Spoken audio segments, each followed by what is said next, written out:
জনগণের ভোটে জনগণের কাছে জবাবদিহি। সংসদে দেখে দেখে পড়া অ্যালাউড না। गजब बेइज्जती है। আমার পার্টনার হবে নামাজি পার্টনার হলেই হবে। আমি নিলাম, আমি হচ্ছে গিয়ে গুলশান থানা কেন্দ্রীয় কমিটির নেতা। বলেন কি নেতৃবৃন্দ? হ্যাঁ, তা উনি আমারটা আমি একজন গরিবকে দিয়ে দিতে পারবো। সেই গরিবটা নিশ্চয়ই আপনার কোনো মামা অথবা চাচা। কি বলছিস তুই? মিশা ভাই, আপনি রাগেন কেন? আমি কিন্তু ঠিক কথাই বলছি। আমি ডেমরা থানা সহ সাধারণ সম্পাদক। আমরা কার্ড পাইছি। কার্ড দিয়েছে জিয়া মঞ্চের কেন্দ্রীয় কমিটির সেক্রেটারি ফয়জুল ইকবাল। ভালোই লাগে নাই, চারজনের দুইটা দিছেন, একটা দিছে।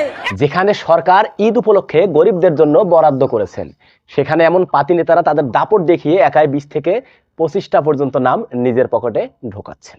শরম করে না? আমরা পাম কেমনে ভাই? নেতাদের 500 টাকা লইয়া দেখ, আইয়া লইয়া দেন নগদ। আহারে কি কোন? কর্মী আছে, কর্মীরা কার্ডগুলো নিয়ে বিলায়। তোরা প্রতিবন্ধী জামাই, আমার কানা মানুষ হতে না। আমি কাটা অনেকজনের কাছে বলছি যে ওই যে বড় ভাইদের কাছে বলছি আমাদের। অজুহাত দেখাচ্ছেন তাদের আশেপাশের গরিবদের নাকি তারা বিতরণ করবেন।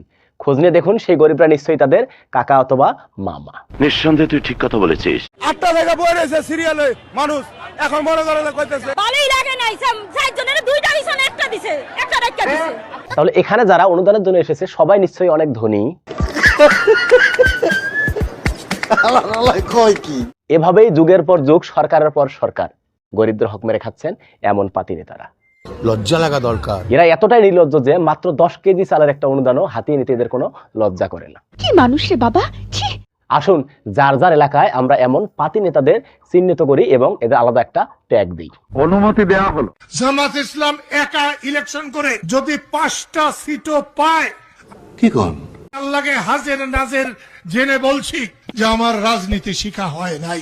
তোর কপালে জুতার বাড়ি হারামে।